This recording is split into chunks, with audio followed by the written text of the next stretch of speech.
In this episode, Living Heroes of Tsushima.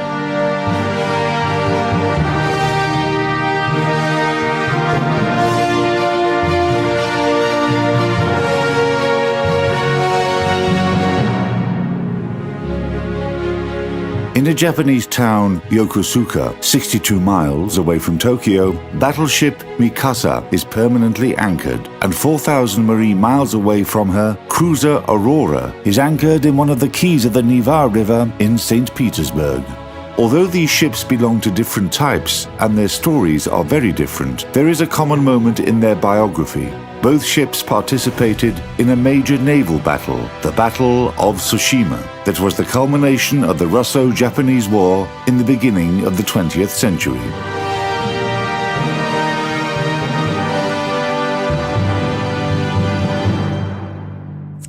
In 1895, Japan defeated China and occupied the Liaodong Peninsula, where a warm water seaport, Port Arthur, was located. The port was very important for the Russian Empire. Together with European states, Russia used military and political pressure to make Japan renounce that peninsula, and later signed a contract of lease for that territory with China for 25 years.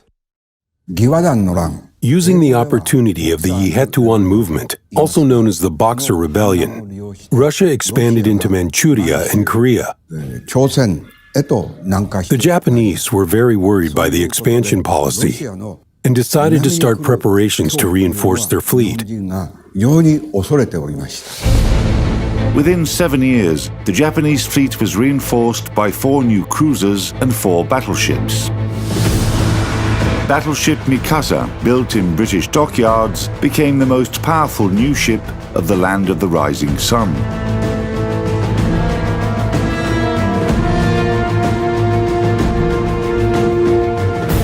Cruiser Aurora was built in Russia during the same period. This was just a small part of a large-scale program aimed at enhancing the country's military potential at sea, the creation of the major Pacific Fleet.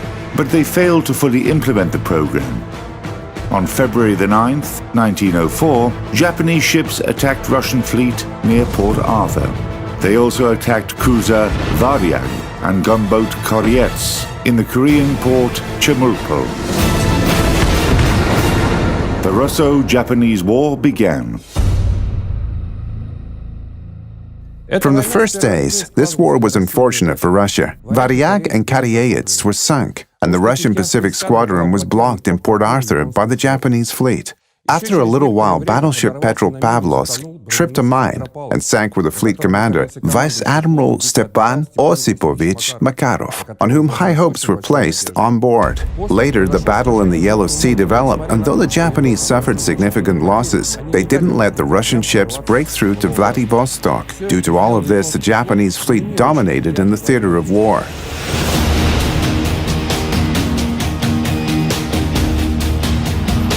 In April 1904, Russia started the formation of the Second Pacific Squadron. For the first time in the history of the world fleets, a menacing unit of over 30 warships of different classes and age set off on a prolonged trip. From Libau, now Liepaja, to Port Arthur, round Africa, and crossing the Indian Ocean. Overall, about 20,000 miles were covered. This is almost the length of the equator. The conditions were very severe as we didn't have any naval bases, and we didn't have allies to help us throughout the voyage. During this unprecedented crossing, the Russian seamen heard about the loss of the first squadron and were reinforced with ships under the command of Rear Admiral Nerbagatov. With this lineup, the Second Pacific Squadron entered the Korea Strait. Its commander, Vice Admiral Razhestvensky, decided to take a shortcut to break through to Vladivostok. Zinovy Petrovich Razhestvensky родился в 1848 году. Zinovy Petrovich Razhestvensky was born in 1848. He had experience commanding a number of Russian ships. He knew naval diplomacy perfectly well. He was the right person in the right place. Для того, чтобы оценить роль его, To understand his role, you need to know a lot. Много знать. И как бы почувствовать себя в то And время experience the на bridge of a мостике headquarter ship in that корабля. moment.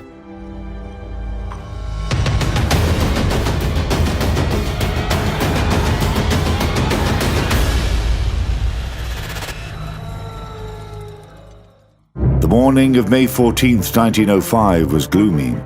The Russian fleet didn't even try to hide. Razhiestvensky simply declared war. He even gave up on reconnaissance because he was sure the Japanese warships would meet them in the Korea Strait.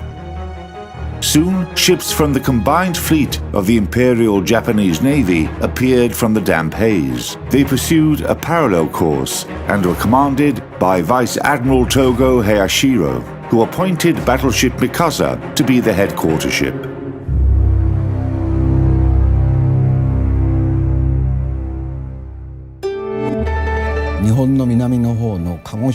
Togo Hirashiro was born into a samurai family of Kagoshima. When he was 18 years old, he participated in the Anglo-Satsuma War as one of the samurai.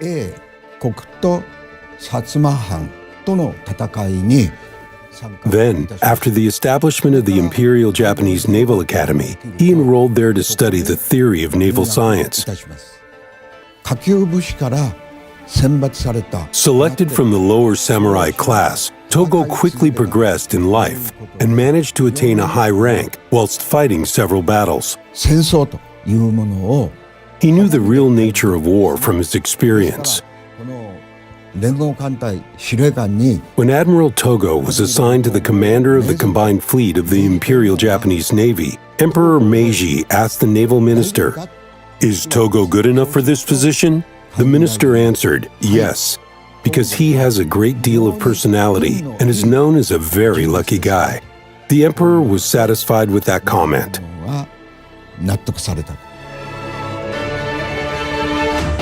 Overall composition of the participants' forces before the Battle of Tsushima. The 2nd Pacific Squadron of the Russian Empire.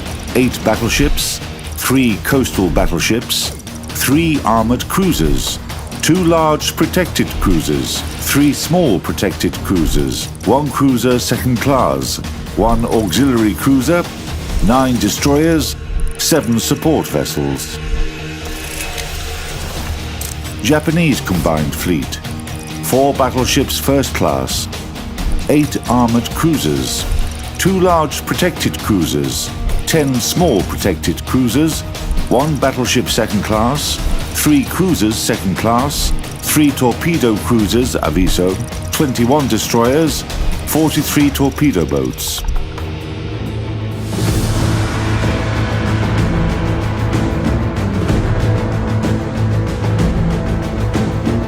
Gradually, the Japanese fleet started approaching the Russian squadron. Admiral Togo took a risk straight away, preparing to envelop the head of the adversary ship column with a circular maneuver. At the same time, Russian battleships opened preliminary fire. The Battle of Tsushima began at 1349.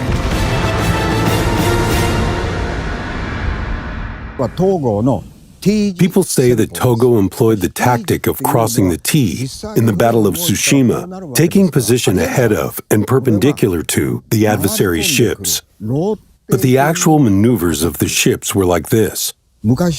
Togo's real tactics was more of a rotating attack, which was similar to the classical Kuruma Gakari formation of Uesugi Kenshin in the medieval Japan.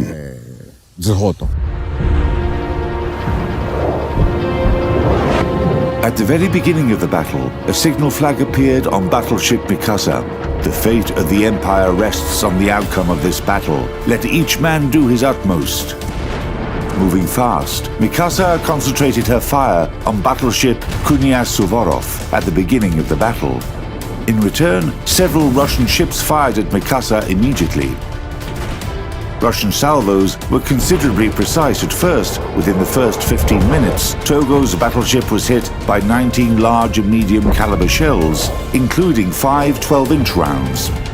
But the Japanese fire was more precise, and the damage from the adversary's attacks was less significant.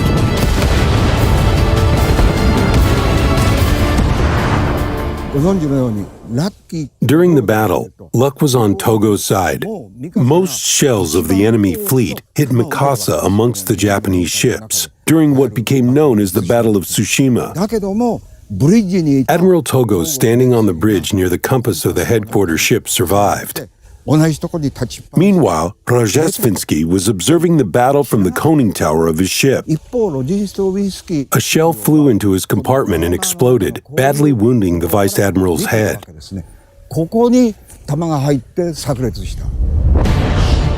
The battle continued for over 40 minutes more before the Russian squadron commander received a second wound. During this time, one Russian battleship sank and two other battleships were seriously damaged. A third ship took the lead of the squadron, trying to break through to Vladivostok.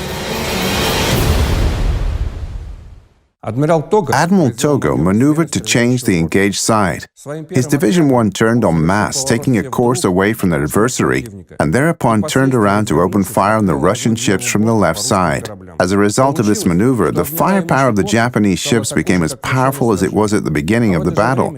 At the same time, battleship Borodino, heading the Russian ship's column, passed the Japanese squadron on an opposite course and approached the Russian cruisers that protected transport. Aurora was part of the cruiser division headed by Rear Admiral Engqvist, who received an order to cover the squadron transport ships. Together with cruiser Oleg, they joined the battle 40 minutes after it started. When the transport ships were attacked by 8 Japanese cruisers and the old battleship Shenyuan, our ships were caught in densely aimed fire from the adversary. Hits followed one after another. The explosion from an 8-inch high-explosive shell shook the whole cruiser. 2 guns were taken out of operation, one in the battery room and the other on the upper deck. But despite all the damage, Aurora skillfully maneuvered at almost maximum speed, battled with, and managed to break through the enemy's line. They had high morale. They were prepared for battle, for victory, and naturally willing to sacrifice themselves. Japanese shells exploded nearby, and Aurora was pierced by shell fragments. During the battle, 9 people were killed. One of them was an officer, a ship commander, and dozens of people were left injured. After 3 hours of battle, the line of the Russian squadron was heavily broken. Badly wounded, Vice Admiral Rozhestvensky placed the squadron under the command of Rear Admiral Nikolai Ivanovich Nebogatov. Japanese Battle Division 1, headed by Mikasa, was moving eastward along a parallel course and was reaching the head of the Russian column again. The final battle of the day was extremely dramatic. 2 Russian battleships were sunk one after another within 20 minutes. During their rotating maneuver, the Japanese ships fired all their shells, using broadside guns and guns at the front and rear. On the other hand, the Baltic fleet hardly managed to fire their front guns. The circle attack of the Japanese fleet was so effective, the opponent had no chance to escape. The sun set, the battle was over. The remaining squadron ships continued to move towards Vladivostok. Aurora, as part of Cruiser Division, sailed to the left of the squadron's main body along a parallel course in total darkness, with its light turned off. But Admiral Togo wasn't going to let the remaining Russian ships go. If the Baltic fleet had reached the area around the Tsugaru Strait, almost half of the fleet might have been able to escape into Vladivostok.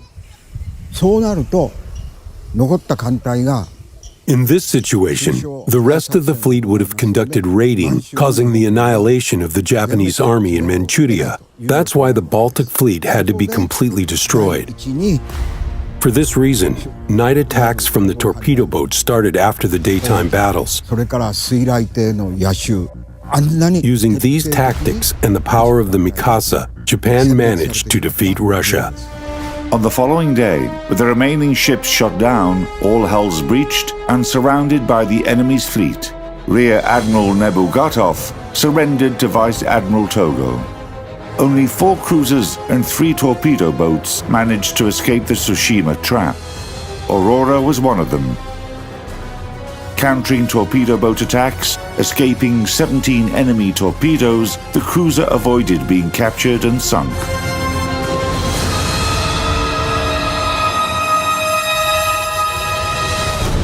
Losses for the forces after the Battle of Tsushima, the Second Pacific Squadron of the Russian Empire.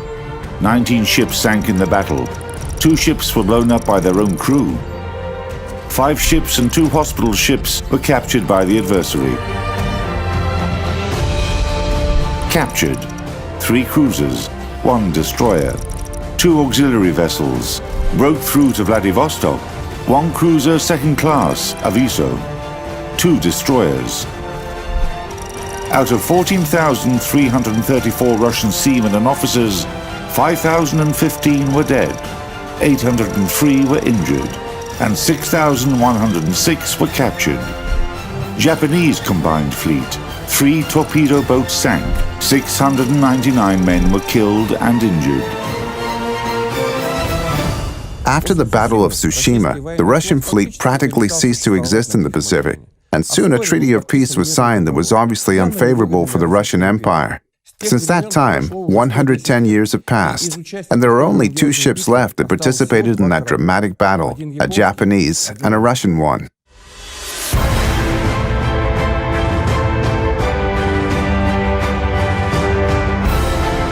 Today, Mikasa and Aurora are not just monuments, they are a history of the world's shipbuilding that you can touch in the truest sense of the word.